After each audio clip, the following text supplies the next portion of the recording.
Justin Gaethje is the undisputed UFC lightweight champion of the world.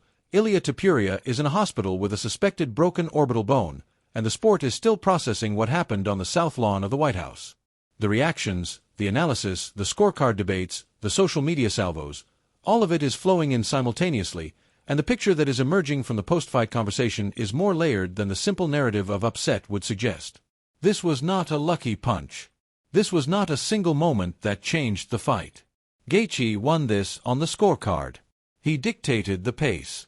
He used his jab, his fakes, his length, and his absolutely unshakable refusal to accept that the fight was going the way Topuria's public guarantee said it would go. And the people who watched it most carefully are saying the same thing independently of each other. This was one of the greatest fights ever staged, and the man who won it deserves every bit of what he just earned. Let's go through what the post-fight analysis revealed, starting with Gaethje's own description of what happened from inside the cage. He said the body shots were crazy. He said Topuria was really fast. He acknowledged that Topuria rocked him, smoked his liver, put him in genuine danger. And then he said the thing that tells you everything about how this fight was won. When Topuria did not get the finish at the end of the second round, Gaethje felt the spirit leave his opponent. He had predicted this exact scenario in the pre-fight media. When we go to round 2, you are going to be like, what the? When we go to round 3, same thing. The psychological framework Gaethje had built for himself going into this fight was specifically designed to exploit the dynamic that Topuria's own public confidence created. If round 2 arrived and Topuria had not finished the fight he publicly guaranteed would end in round 1, the narrative weight of that broken guarantee would start working against the champion. And that is exactly what happened. The scorecard from MMA Guru is significant because it confirms that this was not even a close fight over the full distance. He had Gaethje winning 3 rounds to 1, the first round clearly for Gaethje, the second round for Topuria after Topuria's body shots created real danger, the third and fourth for Gaethje as the accumulated pressure wore the champion's confidence down. The corner stoppage after the fourth round was not a premature end to a competitive fight.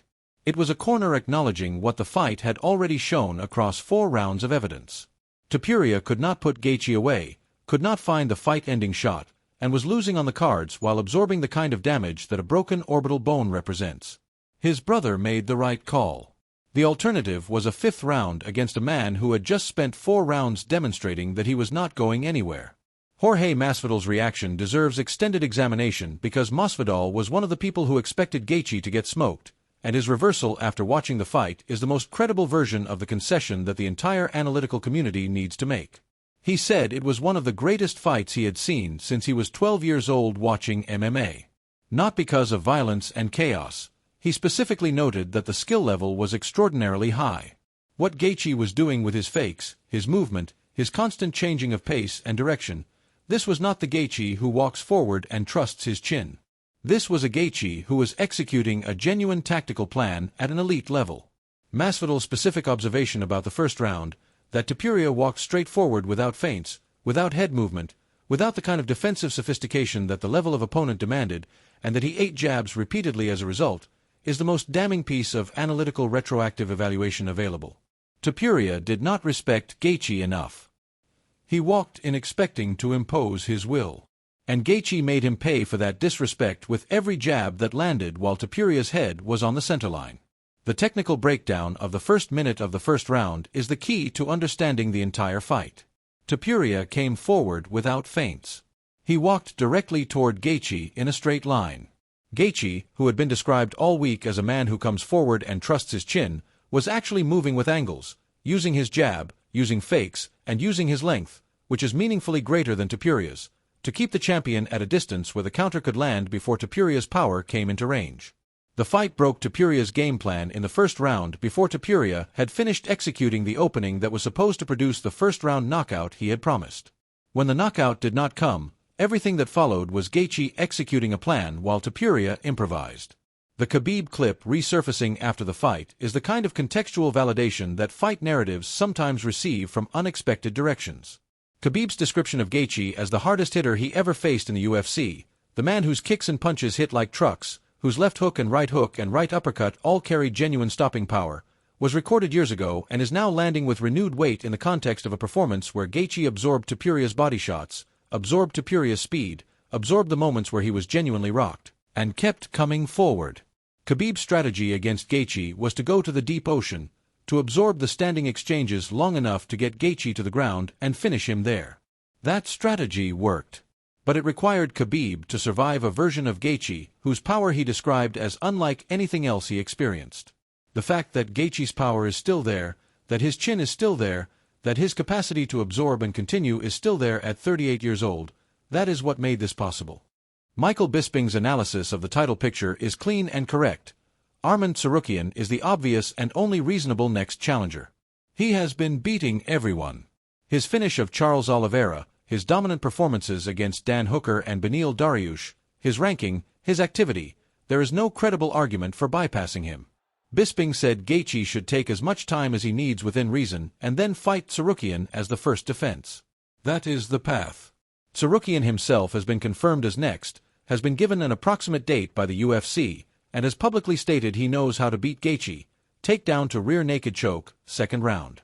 The fight between them is one of the most compelling matchups available in the division, and the White House result has made it the fight that defines the next chapter of the lightweight title picture. Tsarukyan's social media behavior in the aftermath of the fight has been genuinely sharp on one level and somewhat graceless on another. The Ilya no mas tweet, the Roberto Duran reference suggesting Topuria quit, was the needle directed at the corner stoppage. The follow-up offer to help with medical bills was the kind of sharp cruelty that fight-week rivalries produce and that social media archives permanently. What Tsarukyan actually feels about the Topuria result is more complex than the tweet suggests. He acknowledged in his post-fight interview that a Tsarukyan versus Topuria fight would have been the bigger commercial fight, that there was personal significance to being the first man to defeat an undefeated champion he had long been positioned to face. The Gaethje result took that particular narrative away from him. But it also gave him something. A fight against a newly minted champion who, by Tsarukyan's own tactical analysis, has significant vulnerabilities on the ground that Tsarukyan is specifically equipped to exploit. Paddy Pimblett's intervention in the post-fight conversation was exactly what Paddy Pimblett is always going to be: loud, pointed, and not entirely wrong. He surfaced Topuria's pre-fight tweet aimed at him, used it to call Topuria a pretender and a chorizo for quitting on the stool, and declared himself a real fighter for going 5 rounds with Gaethje when Topuria could not go 5 rounds with anyone. The content is petty. The underlying point, that a man who spent weeks telling the world he was going to knock Gaethje out in the first round and instead had his corner stop the fight after 4 rounds has created a specific kind of accountability problem for his pre-fight narrative, is legitimate. Demetrius Johnson's defense of Topuria was the most generous and most historically grounded response from a prominent voice in the sport. He pointed out that GSP lost, that he himself lost and was knocked out, that John Jones lost, that every great champion has experienced defeat and that setbacks do not define careers, they are chapters within careers. Johnson's suggestion of Topuria versus Tsarukyan as an eventual matchup is interesting for exactly the reason he identified. Tsarukyan's wrestling, athleticism, and dynamic movement represent a genuinely different tactical problem than anything Topuria has faced. Whether that fight makes sense as an immediate step or whether it requires Topuria to first re-establish himself against a different kind of opponent is the question his team is now navigating. The Islam Makhachev dimension adds a thread that the fight result has permanently altered. The discussions about a Topuria versus Islam fight, which had stalled over reported financial disagreements, with Islam claiming he accepted a short-notice offer without negotiating only to have it fall through over Topuria's reported demand for a $20 million purse, are now effectively over in their previous framing. Topuria cannot position himself for a champion versus champion fight with the pound-for-pound #1 from a position of defeat. He needs to rebuild his championship standing before that conversation becomes relevant again. Islam's own situation, coming back from a hand injury, creates its own timeline. The two may eventually meet. But the path to that meeting now runs through Topuria proving he can regain the lightweight title, and that process begins with healing, then with determining what the right return opponent looks like.